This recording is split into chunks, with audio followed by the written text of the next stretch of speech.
Well, it's now State of the Province time. We kick off with the Free State. The Premier in that province will deliver her second State of the Province address at Lemo Mall Green Park in Bloemfontein. It's happening this morning at 10 a.m. The Premier will outline key policy goals and deliverables for the coming year, as well as the province's effective response to the challenges met during the period under review. Covering the story for us, we've got SABC News reporter Aphumelele Mdlalane. Aphumelele, good morning. So once again, we start off with the State of the Province addresses and the Free State up first. There are a lot of challenges and issues that need to be addressed in this particular budget update. So talk to us. What are we expecting? Well, Leanne, I would say that there's many issues, and we do know that the Free State is confronted by many challenges, from service delivery issues, the state of the municipalities, the issue of corruption. We do see, as the officials from the senior positions being taken to court. And those are some of the issues I would want to understand that the residents of the Free State would like the Premier to touch on. Also the issue of course, job opportunities, the industries that remain closed. We're talking about Maluti municipality in Botshabelo. Those were promises that have been made within, of course, the State of the Province address of last year. But I just want now to bring the Premier just to take us through. It's an important day for you today, and all eyes will be on you, Premier. Let's talk about, first of all, the issue of the state of municipalities. We do know that has been in the light where people are saying that the issue of services is deteriorating. Municipalities are not rendering services. Thank you very much, Aphumelele, and the viewers and Leon in the studio. Indeed, we do have serious challenges when coming to issues of service delivery. Hence, our Lekgotla took a resolute decision to say we really need capable cadres to be deployed in different municipalities. As you could see that in other municipalities, it's just a matter of capacity, not that people need a lot of monies to can perform duties, but it's an issue of leadership that is being deployed there. And ANC has accepted some of its challenges. We are one organization that accepts where we did wrong, and there are challenges indeed.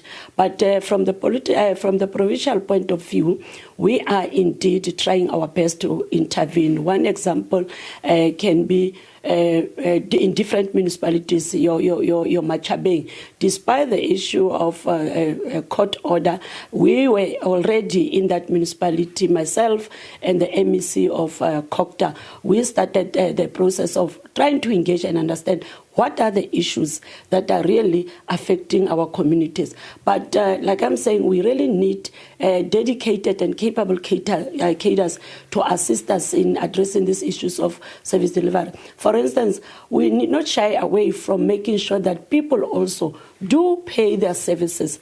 I made an example when I met the Machabeng municipality when I visited them with MEC Maqueen, that why can't we even just embark on programs, campaigns that informs communities that there's nothing for free, because we do have communities, our residents who are having tenants in their yard. You find one yard having 10 tenants, but those people are using municipal waters, rates, everything.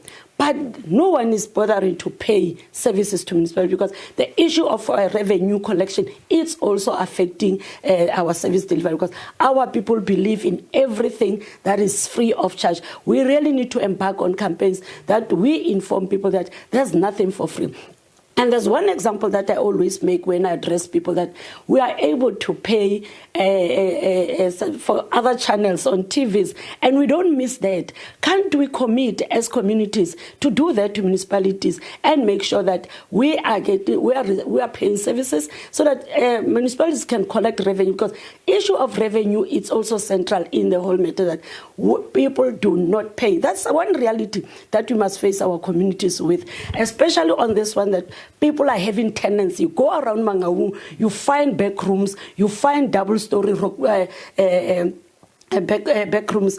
Do they pay services? No, they don't pay. But Premier, just to interject you there, do you have an ability to capacitate these municipalities? An AG report did show that there's quite a lot of lack of filling the critical posts, and also there's issue of maladministration. And it's quite important that it starts there on the foundation, whereby you take accountability and make sure that the issue of corruption is rooted out in municipalities. That's where residents are crying foul and saying that government is doing nothing. No, government is doing something. If you can look at what normally Auditor General's report are saying, there are actions that are being taken, remedial actions are being taken. Especially the consequence management. Let me make one example where I made sure that as a provincial government, we make sure that we have HODs that are being vetted. And in many, many years, this has not happened. And I had to put a moratorium and say, if this is not happening by the set date, then consequence management will apply. And indeed, all HODs, as I'm speaking to you, have subjected themselves to a vetting process by by one of the department, the SSA. And it's something that we are proud of, because this has been long overdue. We've been looking for mechanisms and processes that where we can just push them in making sure. And I had to say, by the 15th of September, if you don't comply, you must know that consequence management will have to apply. Disciplinary measures will have to be taken, because the one other thing that I promised the Free Staters during my opening of legislature last year, I said there will be no one, especially in senior positions, who will be appointed before we could even get a clearance certificate of that particular individual, like what the police are doing. And this is what we are going to do, honestly, to make sure that we get capable, ethical, as we say, we want ethical and developmental state. That's where we need to start. Let's talk about now the investment summit that was conducted in the past few days by the Mangaung Metro. What's in for the Free State? We do know that there's issues of infrastructure. Yes, Mangaung, as you know, that it ended yesterday. I haven't yet received a report, but one thing that the delegate that I sent to that investment council, I said to them, please let us not have investors who just pledges and vanishes. We need to come up with something that will really, really say, here's a contract. If you pledge, sign here that you pledge. Because sometimes we do have this investment councils or investment, whatever that we will call, and say, come business people, come and pledge. Only for that people pledge, but there's nothing binding them to come back and say, this is what we can offer to the Mangaung, or we can offer to a particular province. So one thing that we need to insist on is to make sure that they do make a pledge, but at the same time we follow that pledge. But when we come to issue of infrastructure, Free State, I'm proud so far that we are one of those provinces. When I said in my opening remarks last year was to say, we are going to turn Free State into an infrastructure or construction site. And indeed, we're still on that path. We have 10 Free State as a construction site. Every district, as we speak now, there is a contractor on site. Roads are being constructed. And with a partnership as well of SANRAL. Remember, at one time I did indicate to you, SABC, that we got a very good relations with SANRAL. And SANRAL is contributing massively in our province, where we have what you call projects from SANRAL. We got a project, there's an area called Scotland, when you go through N1 Verkeerdevlei. It's almost about 1.9 billion worth of that contractor and that construction. Currently, as we speak, there is a contractor appointed. You go to the area of Karib, there is also a contractor appointed by SANRAL, and the project as well is more than 1 billion. And we are looking at more than 500 beneficiaries in terms of subcontracting. Our subcontractors are going to benefit out of this project. So indeed, we are doing well in terms of infrastructure. The other issue is that we also look at, as I promised last day, my speech today is going to be on progress report. out more than looking forward what's going to happen. MECs will put their efforts on that one, but this one, mine is more of a progress report.